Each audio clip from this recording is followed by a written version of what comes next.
will be played once only. The test is in 4 sections. Write all of your answers on the test pages. At the end of the test, you will be given 10 minutes to transfer your answers to an answer sheet. Now turn to Section 1 on page 45.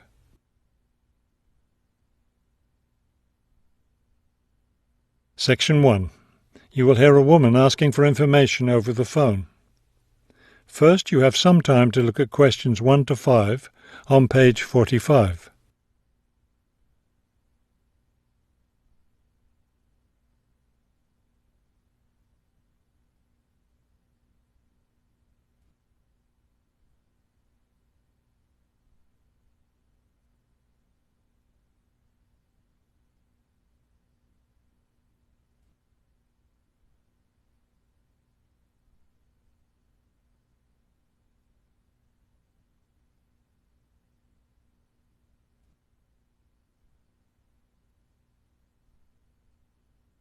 You will see that there is an example that has been done for you. On this occasion only, the conversation relating to this will be played first. Good afternoon, Plainfield Community Centre. Yes, hi. I'm new in town, and I was curious about the services the community centre has to offer. The man answers the phone. Plainfield Community Centre. So the words Community Centre have been written at the top of the form. Now we shall begin. You should answer the questions as you listen, because you will not hear the recording a second time. Listen carefully and answer questions 1 to 5. Good afternoon, Plainfield Community Centre. Yes, hi. I'm new in town, and I was curious about the services the community centre has to offer. We offer a variety of recreational activities. What were you interested in particular? Well, everything, I guess. Okay, let's start with kids. I have a teenage son. What activities do you have for teens? Right now, during the school year, we have tutoring sessions for children and teens in all subjects. That would be good. He needs help with algebra. We can certainly help with that. Just have him come by any Wednesday or Saturday afternoon. That's when the tutoring sessions are scheduled. Fantastic! What about sports? Do you have sports activities for teens? We have tennis lessons on Sunday mornings for teens and Sunday afternoon for adults. I don't think my son would like that, but my husband might. For myself, I'd be more interested in yoga. Do you offer yoga classes? We do. Our yoga classes take place on Tuesday and Thursday evenings. We divide it up into several groups. So there's one class for younger children, one for teens, and one for adults. Really? I doubt my husband and son would be interested, but I'd like to sign up for yoga. I also like reading. Do you have any book clubs? We have one just about to start. The first meeting will be next Friday morning. It will focus on early 20th century novels. Too bad it's Friday morning. I think my son would enjoy it, but of course he's in school at that time. Well, actually, that book club is for adults only. We may start one up for teens next summer, but we have nothing for that age group right now. Oh well, I suppose he has enough to keep him busy for now. Now, what about fees? Do these classes and activities cost anything? Before you hear the rest of the conversation, you have some time to look at questions 6 to 10 on page 45.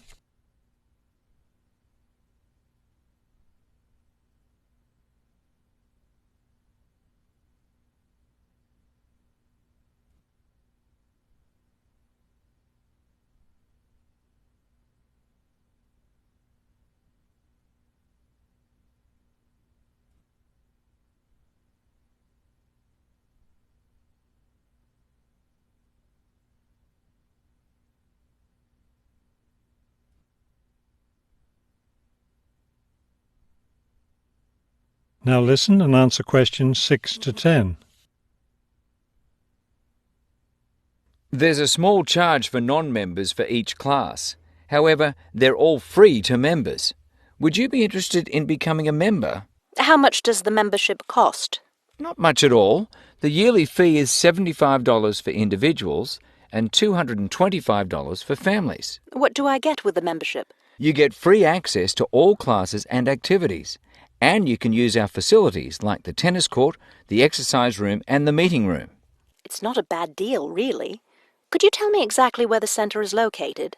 It's at 107 Elliott Street. Is that Elliot with 2 L's or 1 L? 1 L. E-L-I-O-T. It's right downtown. I think I know where it is. Do you have free parking? Yes, you can park just across the street. There's a garage there. That sounds easy enough. Maybe I'll come in one day next week and sign up for some classes. That would be fine. But don't come on Monday because we're closed that day. We're open Tuesday through Sunday. Oh, thanks for telling me. Maybe I'll stop in on Tuesday then. Can I pay for the classes with a personal cheque? We accept cheques and credit cards. Okay, thank you very much. You've been very helpful. That is the end of section 1. You now have half a minute to check your answers.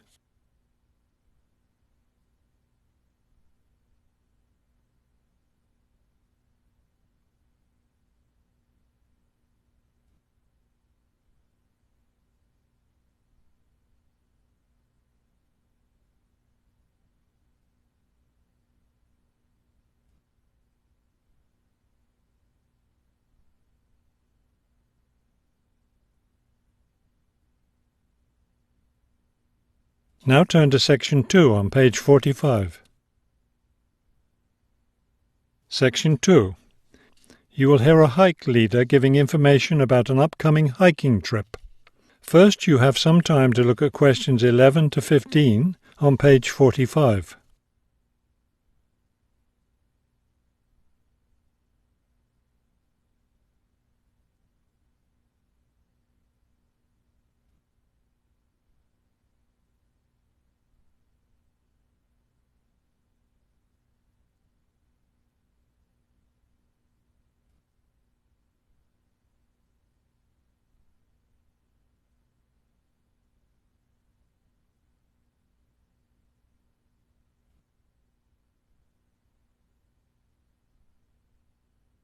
As you listen to the first part of the talk, answer questions 11 to 15. Good evening, everyone. As you know, this is our last meeting before we set off on our annual week-long hiking trip. So tonight I'll be telling you everything you'll need to know to be ready for the trip. Let's talk about equipment first. Having the right equipment is essential for your comfort and safety. First, you'll need a warm and comfortable sleeping bag. However, you won't need to worry about carrying a tent, since we'll be sleeping in shelters along the way. Also, part of the fee you've paid for the trip goes toward food, so you won't need to put that on your packing list either.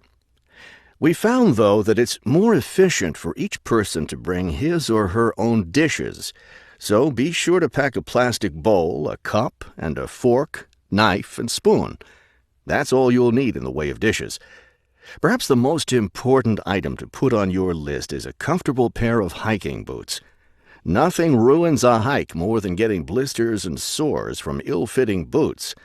So make sure your boots fit you right. Shoes and sneakers aren't adequate for the type of hiking we'll be doing. Of course, a backpack is necessary for carrying your equipment. Make sure you have one that's lightweight and comfortable to carry. Walking poles have become popular among hikers recently, but we don't recommend them. They can get in the way when too many hikers are using them at once, and some serious injuries have been caused. So it's best to leave those at home. Let's see. What else? Oh, yes. Some people have asked me about trail maps. They're available, but you really don't need them, as your hike leaders have scouted out the trail and will be guiding you along the way. And don't forget to bring a warm jacket. You may think you won't need one in this warm summer weather, but remember that evenings in the mountains can get quite cold. Is there anything else I need to tell you? Oh, yes, your guides will each be carrying a first aid kit, so that's one less thing for you to pack yourself. Remember, you'll be carrying your backpack all day, so keep your load light and don't overpack. Before you hear the rest of the talk, you have some time to look at questions 16 to 20 on page 46.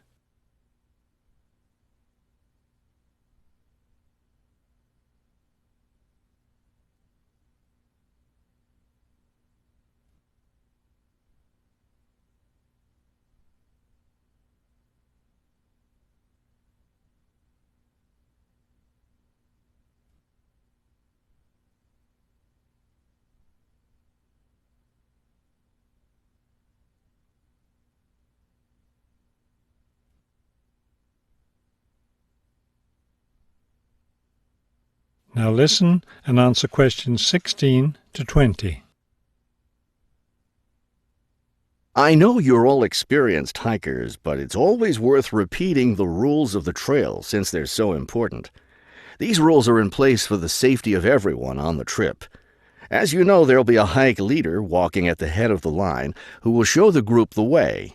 At the end of the line will be the rear leader, or sweep. It's important to always stay ahead of this person while we're on the trail. There are several different trails on the mountain where we'll be hiking, and they cross each other at some points. When you come to any intersection of trails, stop and wait for the rest of the group to catch up. This way we can be sure that no one goes off on the wrong trail. Let me emphasize here how important it is to stay on the trail. We'll be climbing through some steep and rocky areas. Don't be tempted to go off on your own and try to climb some rocks. That can be quite dangerous. Also, it's not likely, but it is possible that we'll encounter some large wild animals along the way. The last thing you want to do is try to feed any of them. That will just encourage them to follow us, which could lead to some dangerous situations. One last thing before we set off hiking each morning, be sure to fill up your water bottle. This is perhaps the most important safety rule. Dehydration can be a serious problem when you're out in the wilderness, so you must always be sure to carry an adequate supply of water with you. I think that covers just about everything. Are there any questions? That is the end of section 2. You now have half a minute to check your answers.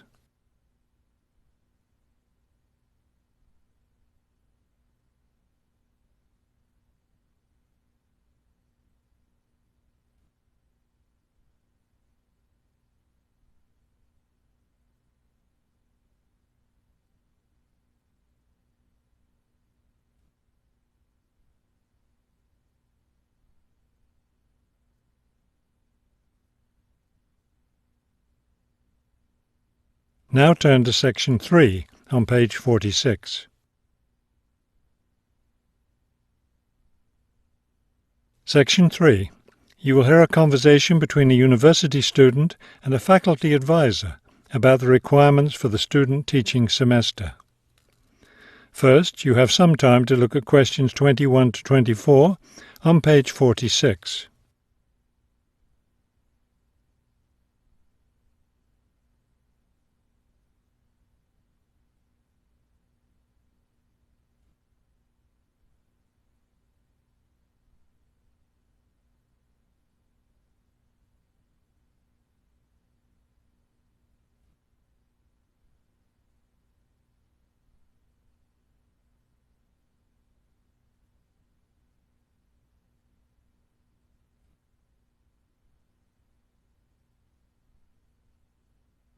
As you listen to the first part of the conversation, answer questions 21 to 24. I'd like to go over with you today some of the requirements for your student teaching, which you'll be undertaking next semester. I'm really looking forward to working in a real classroom and teaching children, but I'm nervous about it too. One of my roles is to provide you with whatever support you may require. One thing that helps me do that is to know what you're doing in the classroom, so I require all my students to keep a journal about their teaching experience. That sounds like a lot of work. Will I have to write in it every day? Yes, if you can. You'll give it to me at the end of each week. Another thing I'll want from you is a few sample lesson plans. I'll let you know ahead of time exactly how I want you to do them. Several of us from the university will be student teaching at the same school. Are we supposed to get together regularly to discuss our work? I'll meet with each student teacher individually, but you aren't required to meet with each other.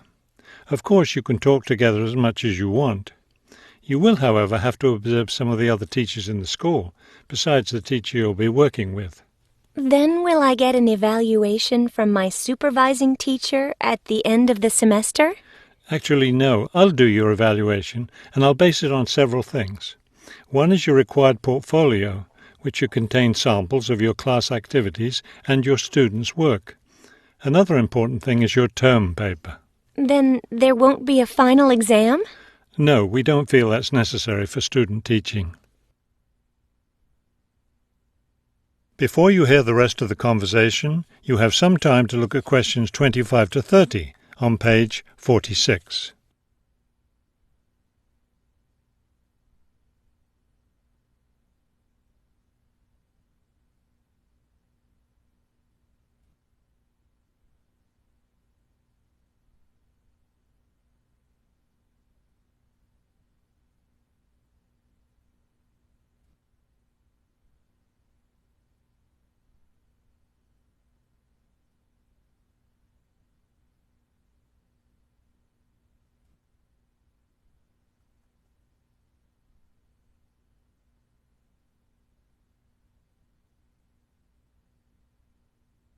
Now listen and answer questions 25 to 30. I know I have to get an agreement form signed. Since you're my advisor, are you the one to do that? No, that form is for your supervising teacher to sign, to document that he or she agrees to have you in the classroom as a student teacher. Oh, I see. I'm concerned about the term paper I'll have to do and the evaluation process. I'm not sure I understand what I'm supposed to do. Regarding the term paper, the first thing is to choose a topic. It should be related to your teaching work. You should let me know your term paper topic by the end of the first week of the semester. Will you be observing me regularly in the classroom? Yes, and during the fourth week of the semester, we'll have our first evaluation meeting to discuss my observations. One thing I'm really looking forward to is the student-teacher conference that the university puts on every year. I'm glad you're looking forward to it. Of course, everyone in the program is required to attend. The conference takes place, let me check. Yes, the seventh week of the semester. When will I have to turn in my term paper? The term paper is due by the end of the 14th week of the semester.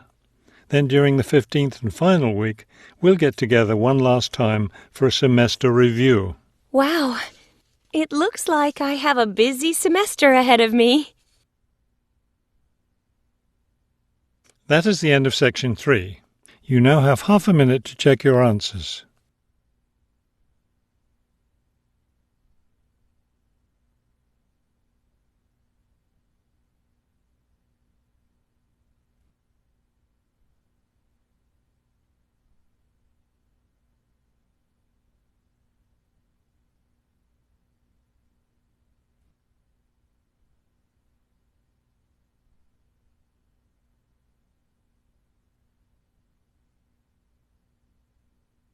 Now turn to section 4 on page 47.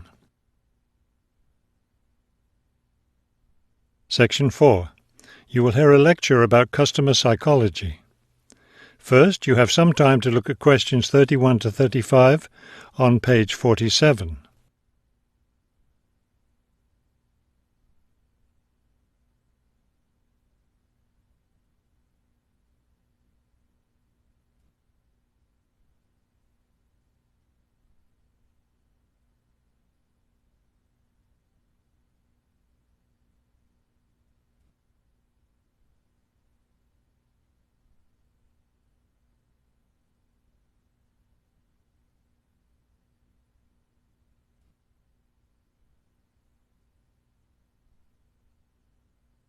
Now listen carefully and answer questions 31 to 35. An understanding of customer psychology is an invaluable aid for retailers looking for ways to increase sales. Much can be done to the store environment to encourage shoppers to linger longer and spend more money. The first aspect to consider is the physical organisation of the store. Placement of merchandise has a great deal of influence on what customers buy. For example, a common practice among retailers is to place the store's best-selling merchandise near the back of the store. In order to get to these popular items from the front entrance, customers have to walk down aisles filled with merchandise that they might not see otherwise. Carpets are also used to direct customers through particular areas of the store. Retailers choose carpets not only for their decorative or comfort value, but also because lines or other types of patterns in the carpets can subtly guide shoppers in certain directions. Besides encouraging shoppers to go to certain areas of the store, retailers also want to keep them in the store longer. One way to do this is to provide comfortable seating throughout the store, but not too close to the doors. This gives customers a chance to rest and then continue shopping. Retailers can do a number of things to create a pleasant atmosphere in the store, thereby encouraging more purchases. Music is commonly used, not as entertainment, but as a calming influence. It can slow the customer's pace through the store, making them spend more time shopping and consequentially making more purchases. Scents are also used in various ways. Everyone has had the experience of being drawn into a bakery by the smell of fresh bread. Experiments have been done with other types of scents as well. For example, the scent of vanilla has been used to increase sales in clothing stores.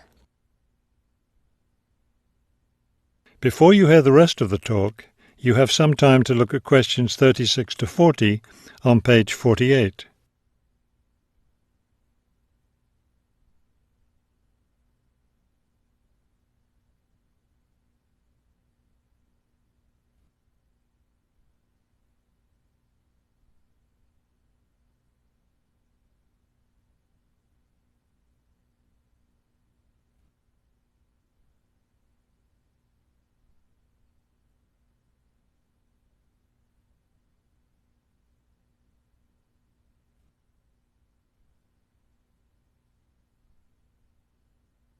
Now listen carefully and answer questions 36 to 40.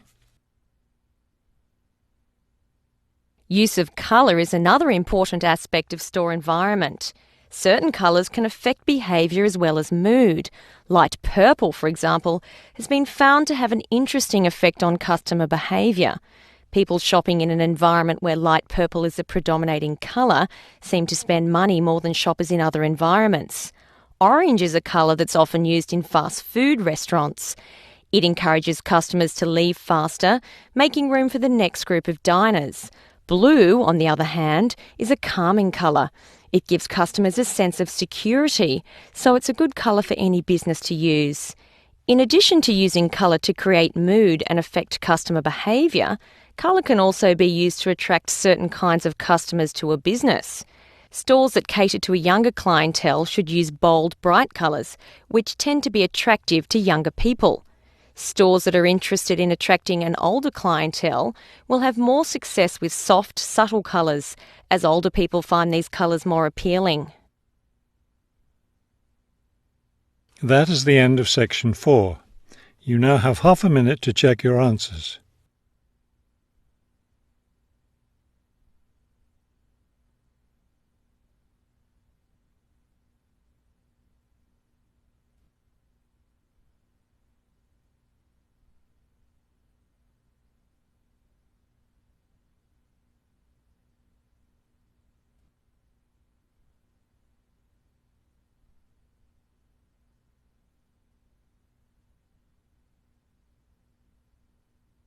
You will now have 10 minutes to transfer your answers to the listening answer sheet.